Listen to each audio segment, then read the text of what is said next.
Her blood-soaked hands were trembling as she pulled the child closer to her chest. The sound of the heavy rain was drowned out by the girl's terrified sobs. "Don't look, Violet. Stay behind me," she whispered, her voice failing as the heat of the bullet wound began to spread.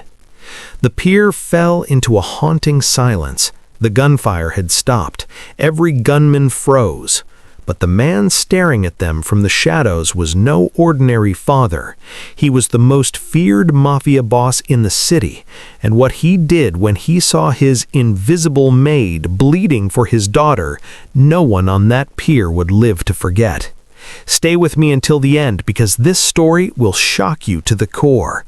Before we begin, don't forget to like this video, hit subscribe, and comment where you're watching from. Now, let's get into it. It's midnight in modern-day New York, and the docks are slick with a freezing downpour. Usually, this pier was a place for silent exchanges and heavy envelopes. This was Mateo Cross's domain. Every dock worker knew to look at their feet. Every rival knew the boundary lines. You didn't cross the Iron King. You didn't make a sound, and you certainly never, ever targeted his family. Mateo Cross stood by his black sedan, a mountain of a man whose very name kept the city in a chokehold. At 42, he had built a legacy of fear that commanded absolute silence. His dark eyes missed nothing. His word was death. And tonight, he was closing a deal that would secure his grip on the coast forever. The conversation was low and clinical. Millions were being moved. Territories were being locked down. This was how Mateo survived, cold, calculated, and without a single shred of emotion to cloud his judgment. He had ruled for years because he understood one fundamental truth: sentiment is a weakness. In the sprawling, marble-cold corridors of the Cross estate, Mara was less like a person and more like a draft of wind, felt only when she moved, but never truly seen. She was 24, but she moved with the practiced, heavy-footed caution of someone who had spent her entire life trying to take up as little space as possible. To the other staff, she was the quiet one who volunteered for the late shifts. To Mateo Cross, she was simply a shadow in a dark dress and a starch-white apron, a silent fixture who ensured his coffee was black, his shirts were crisp, and his daughter was fed. The estate itself felt like a mausoleum of power. It sat high above the city, a fortress of glass and steel that overlooked the New York skyline. But inside, the air was thick with the suffocating weight of Mateo's rule. He was a man who moved through his own home like a predator in a cage that was too small for him. At 42, Mateo, the Iron King, didn't walk. He conquered the floor beneath his feet. He was a mountain of tailored wool and sharp edges, his eyes two shards of flint that seemed to calculate the cost of everything he looked at. "The girl," Mateo would say, never using Mara's name, his voice a low rumble that vibrated in the hallway. "Has she finished her lessons?" "Yes, Mr. Cross," Mara would murmur, her eyes fixed firmly on the polished floor. "You knew the rules. You didn't look the king in the eye. You didn't speak unless spoken to, and you certainly never, ever let your own humanity leak into his presence." But while Mateo ruled the empire, Mara tended to its only heart. While the Iron King spent his nights in the library staring at maps of territories and ledgers of debt, Mara was the one who tucked 8-year-old Violet into bed. She was the one who sang low, soft songs when the thunder rattled the high windows of the mansion, and the one who knew that Violet liked her crusts cut off and her stuffed bear tucked under her left arm. To Mateo, sentiment was a liability, a crack in the armor he had spent decades forging. He treated his daughter like a precious asset to be guarded by soldiers and cameras, but Mara saw the lonely little girl behind the bulletproof glass. Mara was a ghost in a house of stone, serving a man who didn't know her name, yet she held the only thing he truly loved in her hands every single day. She was the shadow in the house, unnoticed and unthanked, never imagining that the cold, distant man she feared was about to become the man who would burn the world to keep her heartbeat steady. Mateo's obsession with safety wasn't born of love, it was born of a paranoid, possessive hunger. To the Iron King, Violet was not just a daughter, she was the only part of his soul that remained outside his body, and in his world, anything outside your body was a target. The only rule of the estate was absolute. No one entered or left without the weight of a dozen barrels tracking their movement. Security was a suffocating shroud, a grid of infrared lasers and silent men with heavy holsters who stood like gargoyles in the rose gardens. Mateo sat in his study, the air thick with the scent of expensive bourbon and old leather. On his mahogany desk lay a series of grainy photographs, surveillance of a black SUV idling 2 blocks from the school gates, and a transcript of a whispered threat intercepted from a low-level associate of the Moretti syndicate. The Morettis were young, hungry, and lacked the old-world respect for boundaries. They were looking for a chink in the iron, a soft spot in the king's armor. "Double the detail," Mateo commanded, his voice a jagged rasp that cut through the quiet of the room. He didn't look up at his head of security. "If a stray cat breathes near her, I want to know its lineage." He stood and paced to the floor-to-ceiling window, looking out over the city he owned yet couldn't trust. He knew the whispers in the dark. They called him a monster, a man who had traded his pulse for power. He accepted the title gladly, as long as it kept the monsters at bay. He had built walls of stone and walls of blood, convinced that as long as he stayed cold, nothing could burn him.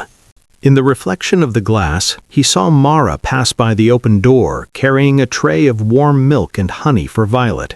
She was so slight, so fragile, a slip of a girl who seemed like she might shatter if he ever spoke too loudly in her direction.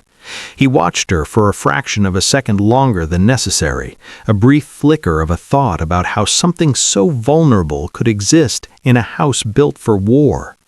But he quickly pushed the thought away. Vulnerability was a virus.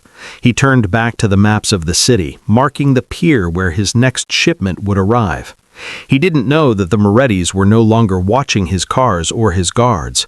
They had realized that the best way to get past a wall of soldiers was to wait for the moment the king stepped out with the person he considered invisible. The storm was gathering, and the only rule was about to be tested in a way that no amount of steel or stone could prevent. The air at the pier was thick with the smell of salt and the metallic tang of an approaching storm. Mateo stood by the edge of the concrete, his silhouette a sharp, jagged break against the gray horizon as he finalized the transaction. A few yards away, near the idling armored sedan, Mara held Violet's hand. The child was restless, her small shoes splashing in the growing puddles, while Mara stood with her head bowed, her dark dress heavy with the mist. To the guards, she was a shadow. To the king, she was a ghost. Then the silence of the docks didn't just break, it shattered. A high-pitched whistle of wind was followed by the deafening crack of a sniper's round hitting the car's reinforced glass. Then came the roar. Black vans screeched around the shipping containers, doors sliding open to reveal the muzzle flashes of a dozen automatic rifles. It was the Moretti's endgame, a synchronized symphony of lead intended to tear the Iron King's world apart. "Get her down!" Mateo bellowed, his own weapon cleared from its holster in a blurred motion, his voice lost in the thunder of return fire. The world slowed to a rhythmic, terrifying crawl for Mara. She saw the guards falling, the sparks flying off the metal crates, and then she saw him, a lone gunman who had flanked the perimeter, emerging from behind a stack of pallets. He wasn't aiming for the king, he was aiming for the prize. He was aiming for the small, trembling girl who had frozen in terror, her scream caught in her throat. Mara didn't think about her orphanage back home. She didn't think about the bills she had left to pay, or the invisibility that had defined her life. She saw the gunman's finger tighten on the trigger, and a primal, fierce light ignited in her eyes. As the bullet left the barrel, Mara lunged. She threw her body over Violet, wrapping her slight frame around the child like a human shield of lace and starch. The impact was a dull, sickening thud that knocked the breath from her lungs. A searing, white-hot iron plunged into her back, but she didn't let go. She hit the wet pavement hard, the salt water stinging her face, but her arms remained locked in an unbreakable embrace. Stay small, Violet," Mara choked out, the rain washing the first streaks of red from her white apron. Mateo reached them a second later, his face a mask of primal fury and absolute shock. He had expected to find his daughter gone. Instead, he found her shielded by the woman he had never bothered to name. As he stood over them, his guns roaring into the night to drive back the remaining attackers, he looked down. For the first time, he didn't see a shadow. He saw a woman whose blood was staining the pier, a woman who had just paid a debt he never knew he owed. The heavy rain was no longer just water, it was a flood that threatened to wash Mara away into the dark Atlantic. Mateo stood over them, his chest heaving, the barrel of his gun still smoking as the last of the Moretti hitmen retreated into the shadows of the shipping containers. He looked down, expecting the cold void of loss, but instead he saw the impossible. Mara's dark dress was plastered to her skin, and her white apron, the badge of her invisibility, was a horrific, vivid crimson. She was still curled in a ball, her body a trembling cage of bone and resolve, refusing to loosen her grip on Violet. "Violet!" Mateo gasped, his voice cracking, a sound his men had never heard. She's okay," Mara whispered. The words were wet, bubbly, and cost her everything. Only then did her arms finally fail, falling limp against the asphalt. Mateo didn't wait for his security detail to regroup. He didn't wait for the secondary perimeter to be established. He dropped his weapon, a king discarding his crown, and fell to his knees in the oily puddles. He pulled Violet into the arms of a nearby guard, his eyes never leaving the woman on the ground. For the first time in his life, the Iron King's hands shook. He slid one arm under her knees and the other behind her bloodied back.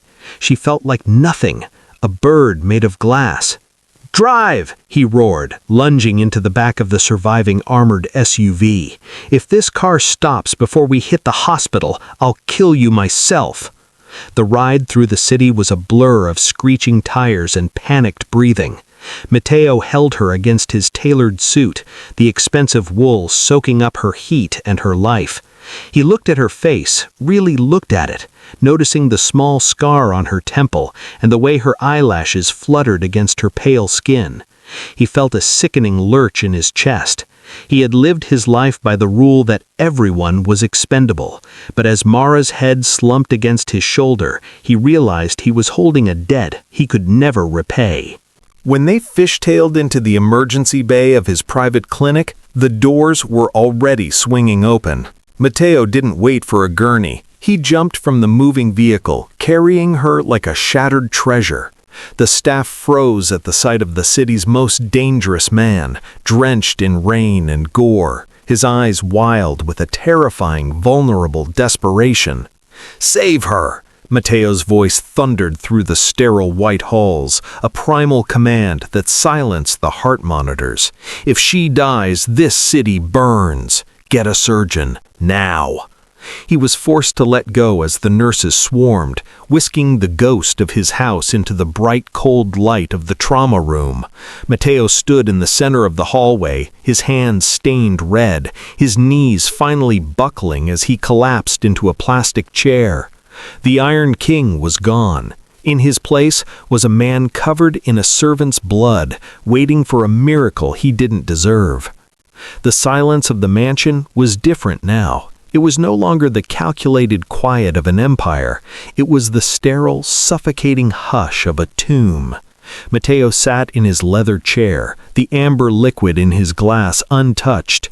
His hands were clean, scrubbed of the copper-smelling rain and the heat of the pier, but he could still feel the phantom weight of Mara's slight frame against his chest. Across the hall, behind the double doors of the converted guest wing, a team of the world's most expensive surgeons fought to stitch a soul back into a body that had been discarded by the world. "The file, sir," his lead investigator whispered, laying a thin manila folder on the mahogany desk. Matteo opened it, expecting to find the mundane details of a drifter. He expected a list of previous employers, perhaps a minor debt, or the simple paper trail of a woman with no choices. Instead, he found a void that began to ache. Mara had no social media, no luxury purchases, and no paper trail of indulgence. For 3 years, he had paid her a generous salary, hazard pay disguised as a domestic wage, and for 3 years, her bank balance had hit zero within an hour of every payday. He flipped the page and his breath hitched. There were wire transfer receipts. Every single one was addressed to St. Jude's Home for Children, a crumbling orphanage in a district so poor even the police avoided it. "She keeps nothing?" Matteo asked, his voice a low, dangerous rasp. "Nothing, sir," his investigator replied, his head bowed. "She lives in the staff quarters, eats the kitchen scraps, and wears the same 3 dresses. We tracked her history. She was a ward of that same orphanage. She isn't just sending money, she's keeping the lights on. Without her, those kids are on the street." Matteo leaned back, the leather creaking like a groan. He thought of his own life, the gold-plated faucets, the armored fleets, the blood he spilled to acquire more of what he already had. He had called her invisible, but she was the only thing in his world that was luminous.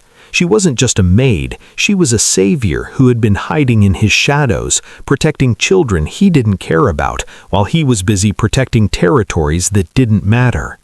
The cold calculation that had defined Matteo Cross for 2 decades did not return. It was replaced by something far more volatile.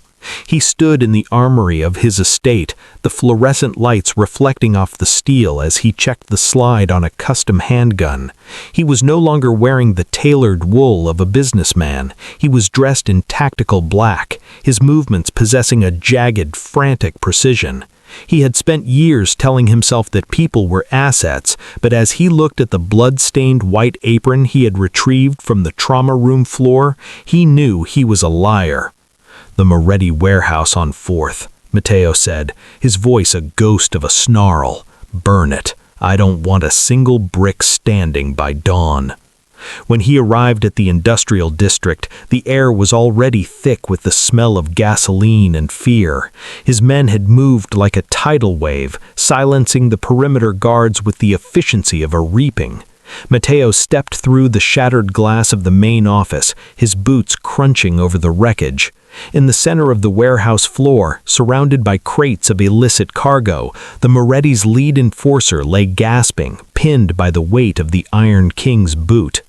"It was just a maid, Cross," he choked out, blood bubbling at the corner of his mouth. "It was a nobody, a mistake."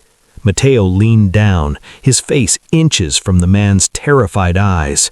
The reflection in Matteo's pupils wasn't of a boss protecting his bottom line. It was of a father who had seen a saint bleed in the mud. He didn't use a silencer. The roar of his weapon echoed through the cavernous space, a final period on the Moretti's legacy.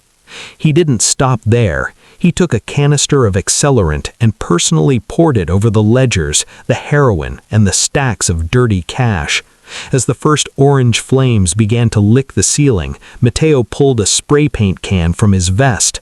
On the corrugated metal door that faced the street, the door the rest of the Moretti family would see when they arrived to find their empire in ashes, he wrote 4 words in jagged, dripping red: "You touched what's mine." As he walked away, the explosion behind him lit the night sky like a false sun. He didn't look back. The fire was hot, but it did nothing to warm the ice in his chest. He wasn't doing this for territory or for the commission.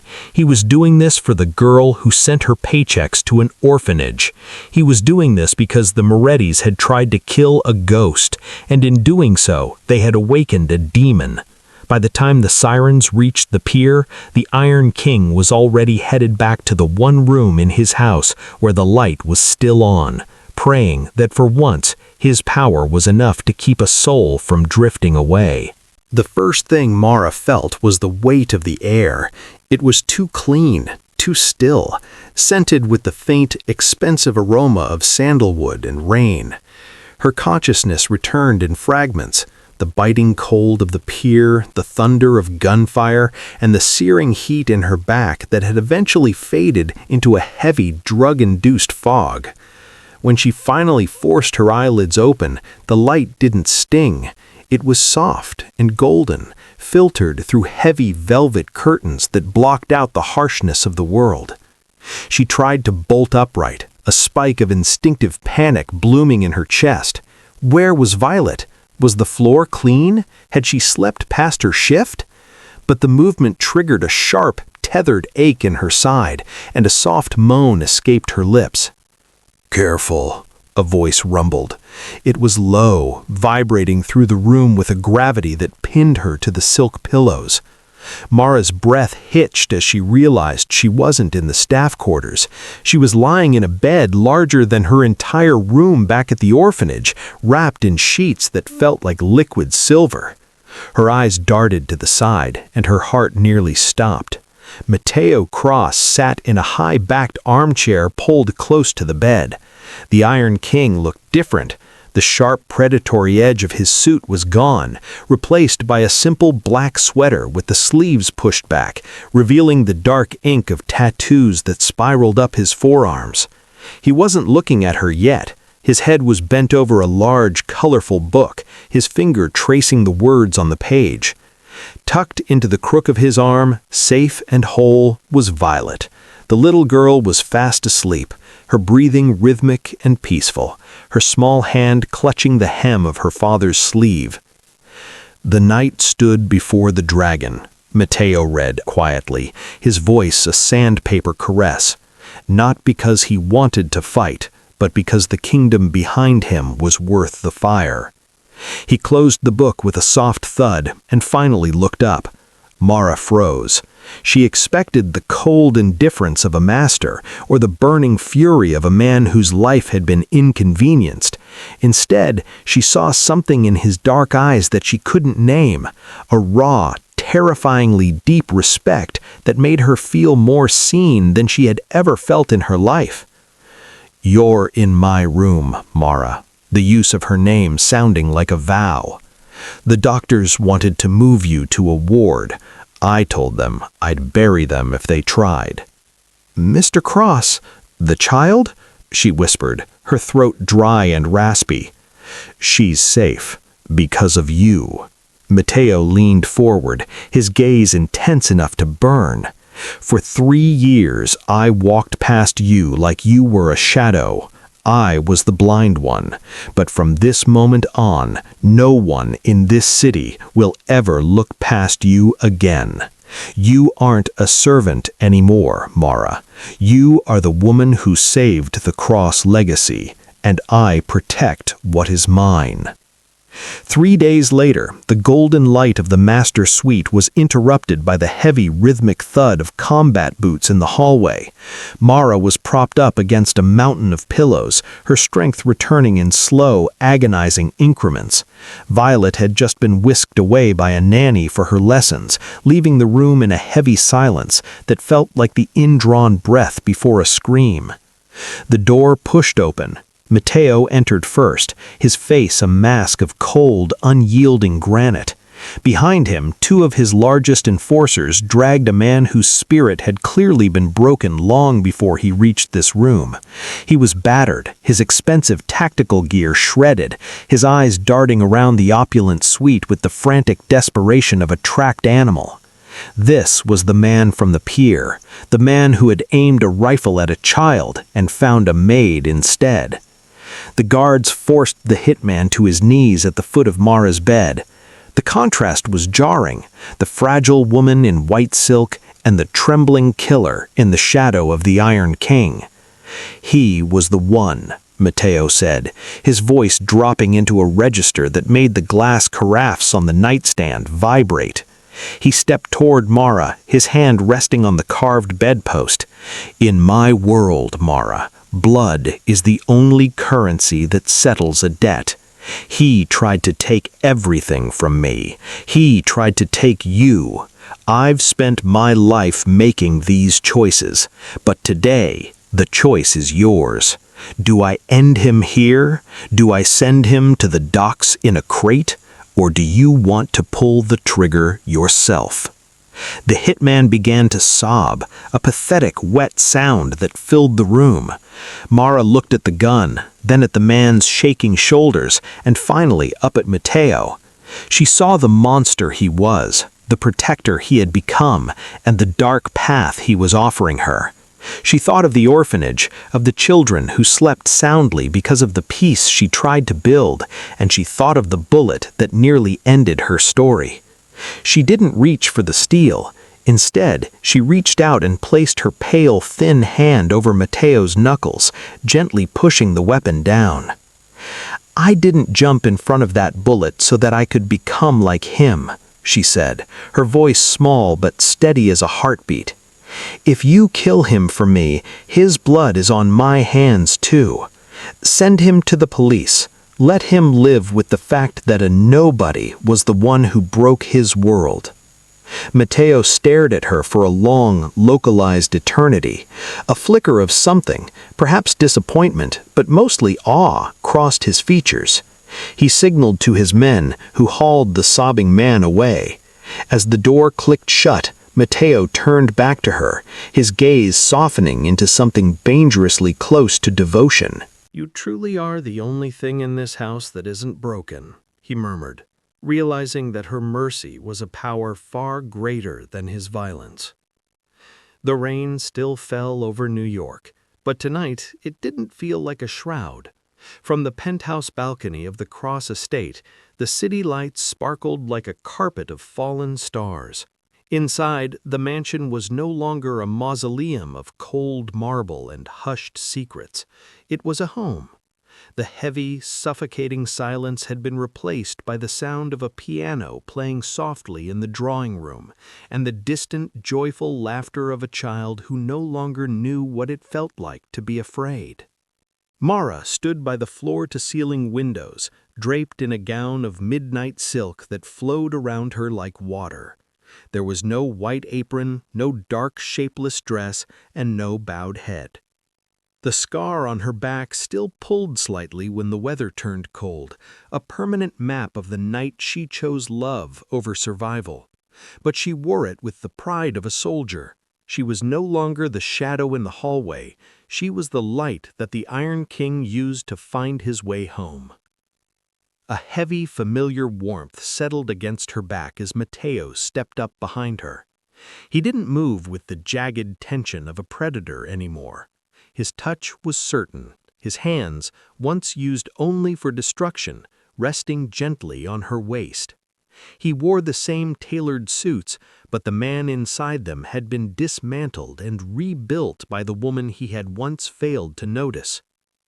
The gala for the orphanage raised more in one night than the Morettis made in a decade, Matteo murmured into her hair, his voice a low, contented rumble. "The new wing is being named after your mother." Mara leaned back against him, closing her eyes. "You didn't have to do that, Matteo." "I did," he countered, his grip tightening just enough to remind her he would never let go. "I spent 40 years building an empire of fear, thinking it was the only way to keep Violet safe. I was wrong. You showed me that an empire is only as strong as the heart at its center." Down the hall, Violet ran into the room, skidding across the polished floors to throw her arms around both of them. She looked up at Mara with eyes full of adoration, not for a maid, but for the woman who had become her mother in every way that mattered. Matteo reached down, lifting his daughter with one arm while keeping the other anchored around Mara. The world outside still knew him as the Iron King, and they still whispered his name in the dark. But the underworld had learned a new, terrifying truth. The most dangerous part of Mateo Cross wasn't his guns or his gold, it was his devotion to the woman standing at his side.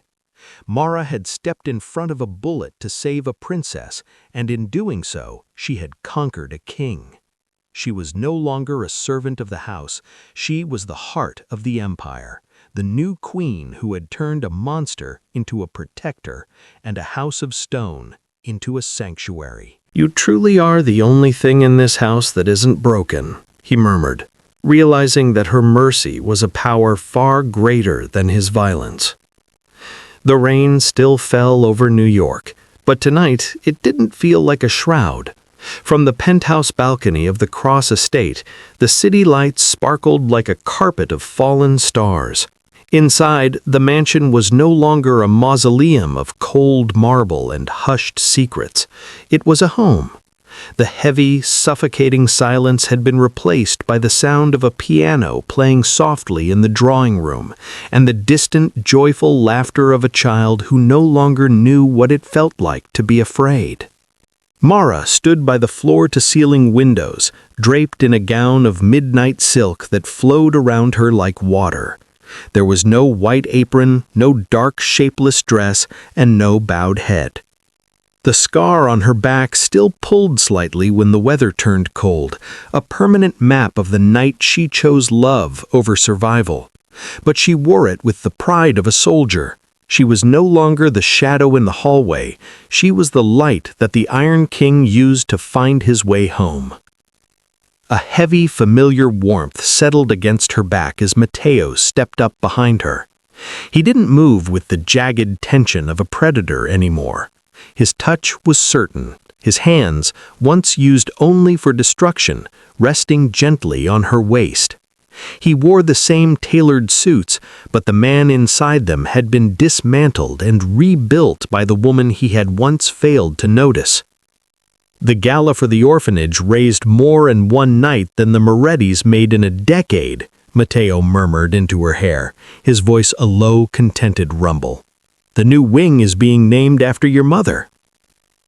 Mara leaned back against him, closing her eyes. "You didn't have to do that, Mateo." "I did," he countered, his grip tightening just enough to remind her he would never let go. "I spent 40 years building an empire of fear, thinking it was the only way to keep Violet safe. I was wrong. You showed me that an empire is only as strong as the heart at its center." Down the hall, Violet ran into the room, skidding across the polished floors to throw her arms around both of them. She looked up at Mara with eyes full of adoration, not for a maid, but for the woman who had become her mother in every way that mattered. Mateo reached down, lifting his daughter with one arm while keeping the other anchored around Mara. The world outside still knew him as the Iron King, and they still whispered his name in the dark. But the underworld had learned a new, terrifying truth. The most dangerous part of Mateo Cross wasn't his guns or his gold, it was his devotion to the woman standing at his side. Mara had stepped in front of a bullet to save a princess, and in doing so, she had conquered a king. She was no longer a servant of the house, she was the heart of the empire, the new queen who had turned a monster into a protector and a house of stone into a sanctuary.